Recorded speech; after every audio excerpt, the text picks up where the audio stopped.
Good day everyone! This is Shine Mongala. For today's video ay sisilipin naman natin ang Burdur Natural History Museum. Matapos ko ang maka one night stand ang Sparta, matulog ng isang gabi sa Sparta ay eto na nga at nagmamadali akong pumunta rito sa terminal para pumunta sa Burdur. Ano nga ba ang panibagong adventure ang kakaharapin natin sa lugar na ito? Let's find out! Tara na!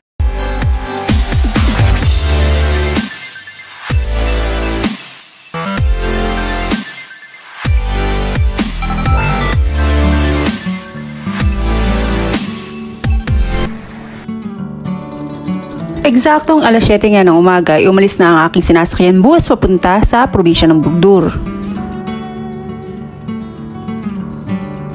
Matapos naming baybayin ang isang magandang residential area dito sa Sparta ay simula na ng paahon at palusong at palikulikong daan papunta sa Burdur.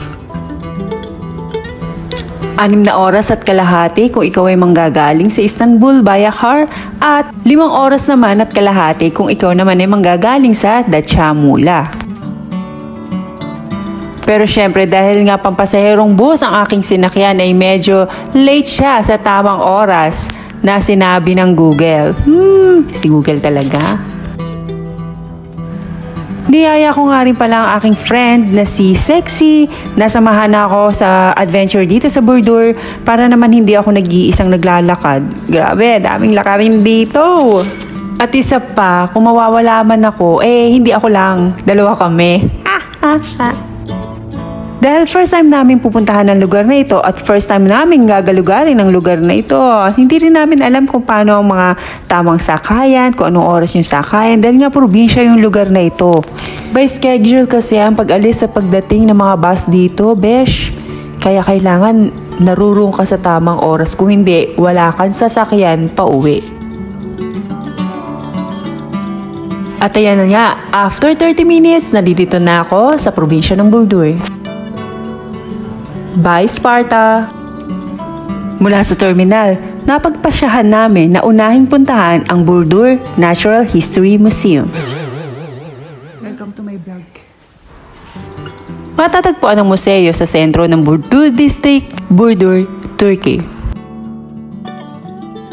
Dating Greek Orthodox Church ang lugar na ito na ngayon nga ay kinonvert sa isang museo. Ulo nga lang nakuha. Sabi ko gusto ko ulo lang, ulo nga lang.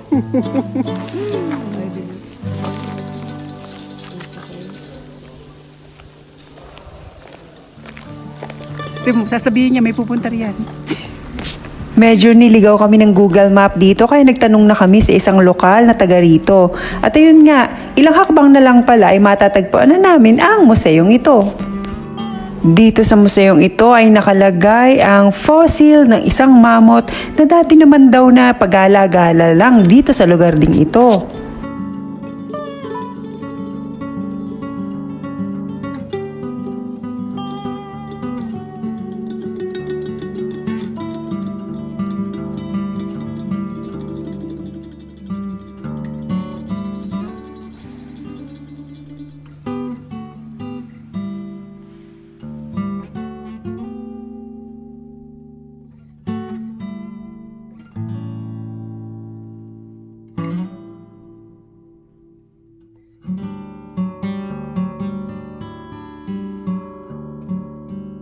Interesting place, di ba?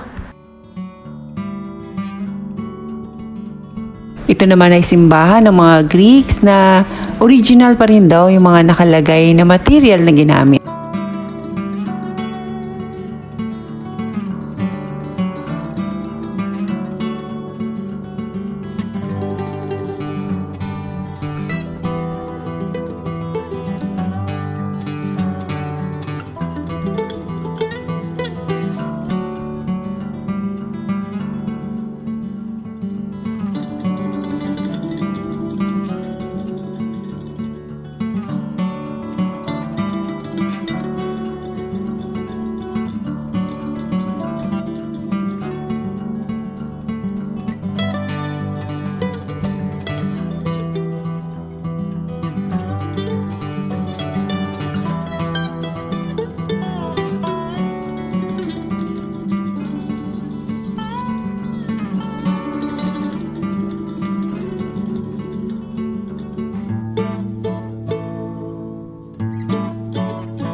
Matapos nga ng ilang minutong pag-iikot ay lumabas na nga kami para naman hanapin ang Burdure Museum. Naligaw nga ulit kami, pero syempre sino bang sisisihin namin? Eh di si Google.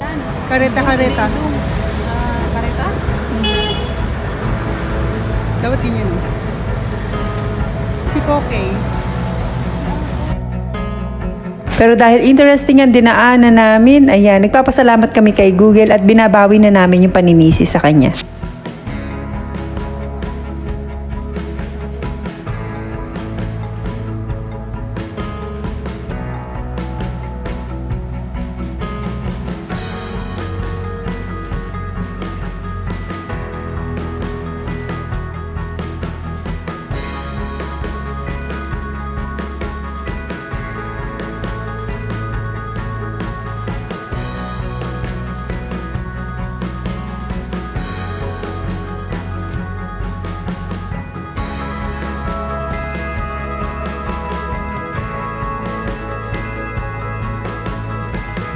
Yan ang amo ko.